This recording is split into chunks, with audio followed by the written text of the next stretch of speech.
Proyek reklamasi ini akan memberi dampak ekologis pada kelautan. Di laut akan timbul kekeruhan dan pengaruhnya akan sampai ke Gresik, Sidoarjo, Pasuruan, dan seterusnya. Hal tersebut disebabkan oleh efek perairan tanpa batas yang ekosistem lautnya akan saling terhubung. Itu tetap akan dibangun melalui proyek SWL ini tanpa mempertimbangkan keberlanjutan ekosistem laut, tanpa mempertimbangkan pula penempatan proyeknya yang berada pada zona fishing ground atau penangkapan ikan, yang maka dapat dikatakan bahwa lingkungan cuma dipandang sebagai alat untuk memenuhi kebutuhan manusia aja.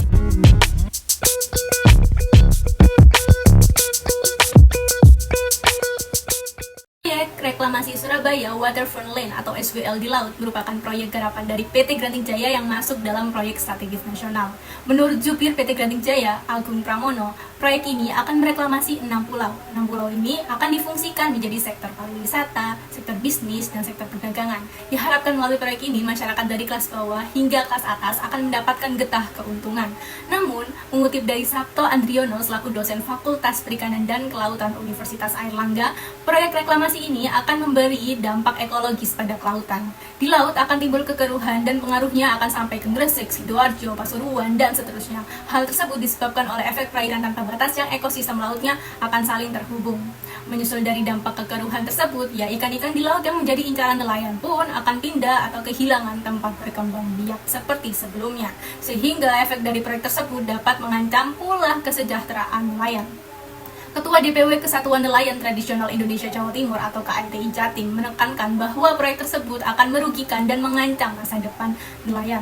Terlebih karena lokasi proyek yang memakan anggaran 72 triliun itu berada tepat di zona penangkapan ikan atau fishing ground zone. Dalam proses perizinan yang tengah dilakukan pada kecamatan sekitar oleh PT Granting Jaya, kepentingan nelayan tak ada disebut akan diakomodir oleh mereka. Meski telah awal menerima ujaran penolakan dari warga sekitar, proyek ini telah masuk dalam rancangan peraturan Menteri Koordinator Bidang Perekonomian tentang perubahan kelima Peraturan Menteri Koordinator Bidang Perekonomian Nomor 7 Tahun 2021 tanpa melibatkan audiensi kepada masyarakat lokal di daerah Kenjeran sana. Teori politik yang akan saya gunakan untuk menganalisis fenomena lingkungan ini adalah teori politik hijau atau Green Politics Theory.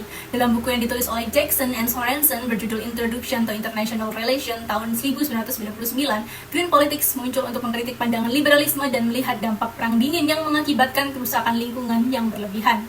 Dalam Green Politics terdapat nilai berkelanjutan yang mengarah pada keseimbangan ekologi untuk melindungi manusia dan makhluk hidup tak bernalar seperti tumbuhan dan hewan secara etis dan politis. Proyek reklamasi Surabaya Waterfront Lane atau SWL tentu bertentangan dengan prinsip berkelanjutan yang menjadi inti dari teori politik hijau. Nilai berkelanjutan mengutamakan harmoni antara pembangunan ekonomi, keberlanjutan ekologi, dan kesejahteraan sosial. Namun proyek SWL menunjukkan potensi besar untuk merusak ekosistem laut dan mengurangi sumber daya laut yang menjadi mata pencaharian utama bagi nelayan di sekitar Kenjeran. Bila diteruskan, tentu berakibat pada menurunnya kesejahteraan masyarakat pesisir. Nah, nilai lainnya yang ditekankan pada Green Politics Theory adalah ekosentrisme. Ekosentrisme menempatkan ekosistem sebagai pusat perhatian, memperlakukan seluruh makhluk hidup dan lingkungan sebagai entitas yang memiliki nilai intrinsik. Oleh karena itu, ketika kepentingan ekonomi yang menjurus pada pembangunan sektor pariwisata, sektor bisnis, dan sektor perdagangan itu tetap akan dibangun melalui proyek SWL ini tanpa mempertimbangkan keberlanjutan ekosistem laut, tanpa mempertimbangkan pula penempatan proyeknya yang berada pada zona fishing ground atau penangkapan ikan, ya maka dapat dikatakan bahwa lingkungan cuma dipandang sebagai alat untuk memenuhi kebutuhan manusia aja. Dan itu jelas bertentangan dengan nilai ekosentrisme dalam teori politik hijau. Nah, akibatnya kerusakan ekosistem laut akibat proyek reklamasi ini ya akan berdampak buruk tidak hanya ya bagi keanekaragaman hayati, tapi juga terhadap ketahanan pangan masyarakat yang bergantung pada hasil laut. Nah, sejatinya lingkungan itu konstitutif untuk kehidupan manusia.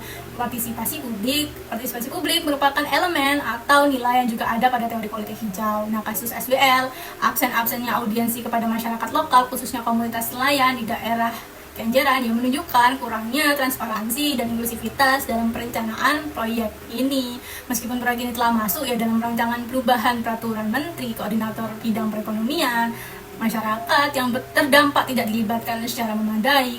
Itu membuktikan bahwa ada ketiadaan upaya untuk mendengar aspirasi warga, terutama nelayan tradisional yang akan kehilangan zona penangkapan ikannya. itu jelas mencerminkan pelanggaran terhadap nilai partisipasi publik. Nah, untuk menciptakan kebijakan pembangunan yang berkelanjutan dan juga adil, proyek ini harus ditinjau ulang statusnya sebagai proyek strategis nasional, yang dalam pertimbangan peninjauan ulangnya adalah mempertimbangkan penilaian dan pengawasan lingkungan yang ketat oleh tim independen, misalnya tim yang melibatkan akademisi, LSM, lingkungan, dan perwakilan nelayan untuk memantau dampak ekologis proyek tersebut nantinya. Nah, kemudian sebelum memfiksasi proyek ini, ya perlu diterapkan pula pendekatan bottom to up dalam perencanaan proyeknya, di mana masyarakat lokal termasuk nelayan dilibatkan dalam pengambilan keputusan. Nah, tapi jika pada akhirnya proyek SWL ini tetap dijalankan, maka PT Granting Jaya wajib menaungi program rehabilitas ekosistem laut yang merusak akibat proyeknya tersebut. Dan PT Granting Jaya harus siapkan program kompensasi untuk nelayan yang terdampak, seperti memberikan nelayan itu akses ke zona penangkapan ikan yang alternatif.